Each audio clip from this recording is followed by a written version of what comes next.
Fijaros la pinta que tiene nuestra mesa de trabajo con tela metálica, con las tenacillas o tenazas, estos trozos, aquel rollo de alambre que pensábamos utilizar. Y ahora te voy a decir al final qué solución hemos dado a nuestra pequeña incubadora.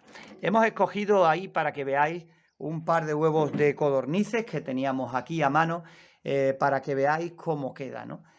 Ya sabéis que nuestra intención es echar en la base el agua, que en el próximo vídeo ahí tenemos una incógnita, no sabemos si echando agua en la base a ver qué humedad relativa nos marca nuestra incubadora cuando hagamos las mediciones, porque si no tendremos que volver a quitar la rejilla y tendremos que poner diferentes recipientes pequeñitos en la base hasta que consigamos una cantidad de tapones o vasos pequeños que nos den en torno al 60%. Eso lo dejaremos al azar cuando llegue el momento de medir, pero hoy, veis, ya tenemos nuestra bandeja de huevos donde simplemente cuando llegue el momento con meter la mano y voltear los huevos, pues ya será suficiente. Ya sabéis que simplemente con cambiarlos de posición en el volteo cada vez es suficiente para cumplir con ese requerimiento, ¿no?, de voltear los huevos el mínimo unas 4 veces al día. Nosotros, por cuestión de tiempo, solemos voltear un par de ellas, una por la mañana y otra por la noche, que es cuando nos viene bien por el tema de trabajo. Pero tal cual, tal como está ahora mismo, veis, es muy fácil voltear los huevos. Si fueran de codornices, pues yo calculo que ahí pueden caber aproximadamente una docena y media, más o menos. Y si fueran de gallinas, pues mucho menos. De gallinas a lo mejor media docena, 7 huevos aproximadamente.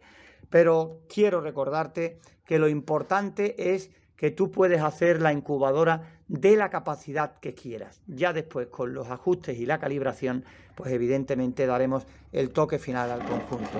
Nosotros aquí en esta parte de atrás tenemos el termostato y para el próximo vídeo pues colocaremos la sonda de forma provisional hasta que vayamos haciendo las mediciones primero de temperatura hasta obtener sobre la bandeja de huevos entre 37 y 38 grados de temperatura aproximadamente, y ya después haremos prueba con la humedad relativa para ver en cuánto se nos queda llenando la base.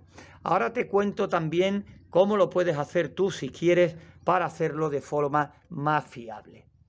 Nosotros hemos ido cortando diferentes rectángulos de malla y después lo hemos ido moldeando hasta que, probando una y otra vez, hemos conseguido una medida que más o menos entraba en la base y se quedara sujeta antes de llegar a la misma, ¿no?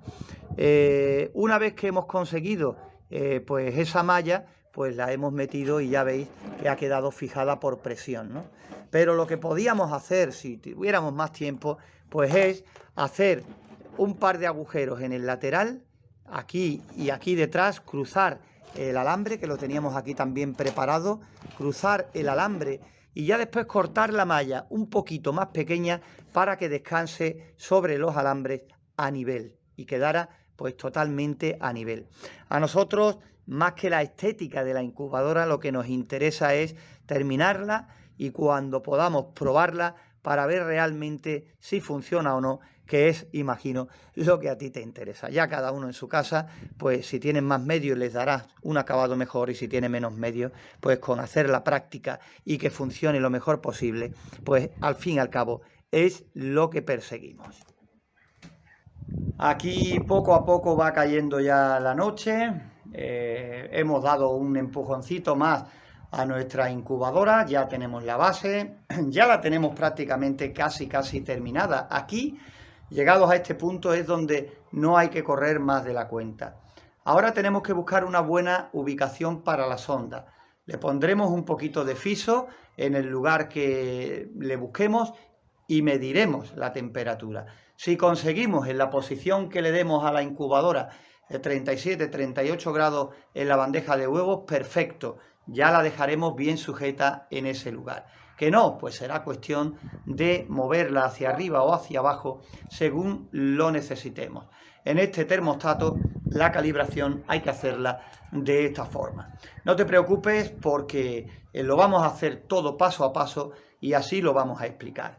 Una vez que tengamos la temperatura, pues la siguiente prueba será con la humedad relativa. No olvidaros nunca de la humedad relativa, porque si importante es la temperatura, evidentemente la humedad relativa también lo es.